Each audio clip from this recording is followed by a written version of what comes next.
We all good, man. So how you feeling, bro? I'm chilling, man. Same old, man. All good. Where you calling from? I'm calling from Atlanta. Atlanta. Yep. So, man, let's get right into it. What happened? Oh man. First and foremost, I had just got from out of town. I had sent you a message like a few days earlier, saying that my that they sent a return to sender, unknown addressee, and all that with the IDL and the IDP. Mm. So when I got back yesterday, I just went to the post office, and it happened to still be in there. So long story short, I go home, take it out the pack, sign the permit, left it in the little package that you sent it in. So my homegirl asked me to get something from the store for her.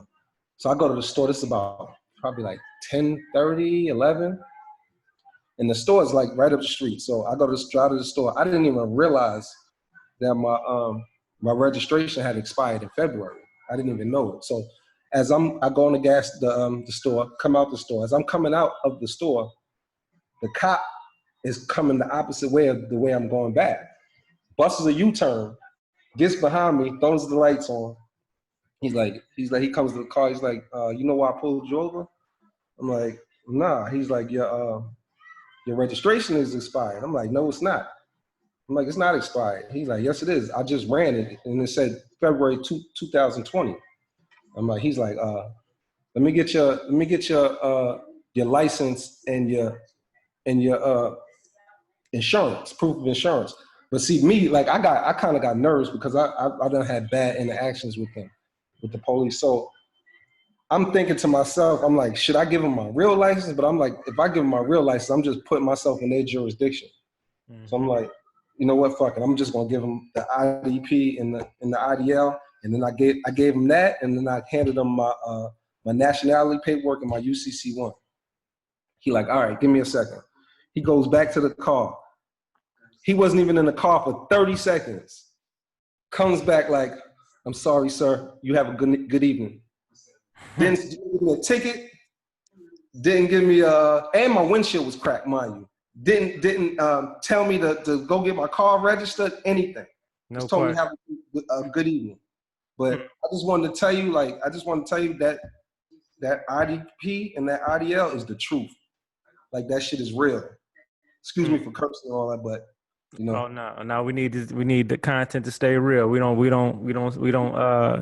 edit I out. We don't never, do none of that. Yeah. Tell it how it is. bro, I in all my interactions pulling over, I've never had an interaction where I felt empowered like that until last night.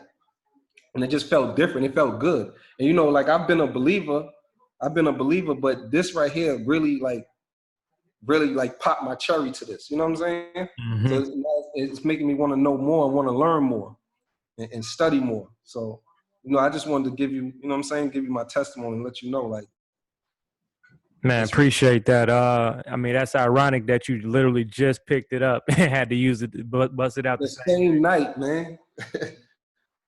That's crazy. Yeah. Same night. So, And so. and and the thing, well, I don't mean to cut you off, but the thing too was it happened so fast. Like I was super nervous. You know what I'm saying? As it was going on, but it's like it happened so fast. Like I couldn't even turn my phone on to record or anything.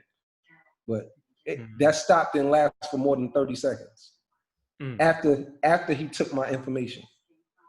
mm, mm, mm.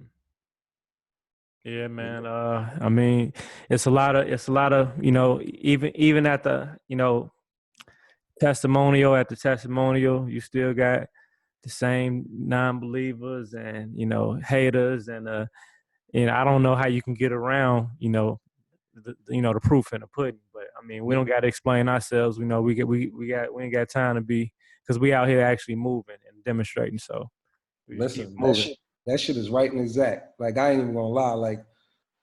Like that made me feel like important, not less of a person. Before I got my status corrected and before I got involved in this thing and got my IDP and IDL, like I was unsure of, just like getting pulled over. Like I said, I didn't even know my registration was expired. And I've been riding around before I got the IDP and IDL. I was riding around with that. So I know if I would have had my regular license and gave it to him, I would have got at least 2-3 tickets. Oh yeah, you'd have been liable for that.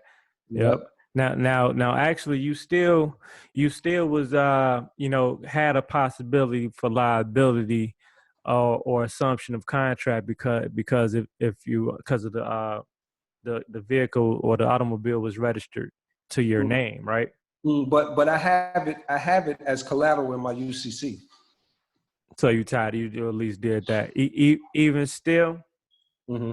all property is supposed to be registered into our trust. Mm-hmm. Yep. So that way they can't no way assume jurisdiction, because they automatically assume a jurisdiction if they see a license plate that has a state on it. So if it has the state of Georgia, they automatically assume that because that's their state property.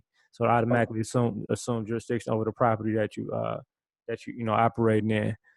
Okay. So if they ran it and they seen, XYZ Trust or whatever, it could be anything, LLC or whatever, as long as it's not registered to the person. Because remember, the person has, if it runs back to the person, they can see that the person has a contract with the state called the driver's license, and they can assume that could be a conflict of interest as far as contractually.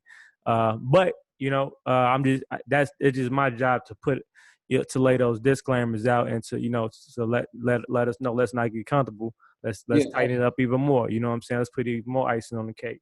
Absolutely. I've got my 98 number, but I haven't been able to get. I never got my what is it? The confirmation letter that you get from the IRS with your trust number. Like I haven't got any of that, because when I got my 98 number, right after that, all this stuff started happening with the COVID thing.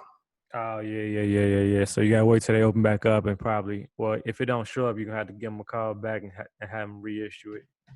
Okay. Yeah. So I would have to do a whole 98 number. No, you don't gotta do it over. You just let them know you didn't get the letter. Now, depending on the agent, they what they'll try to do is to try to confirm your identity.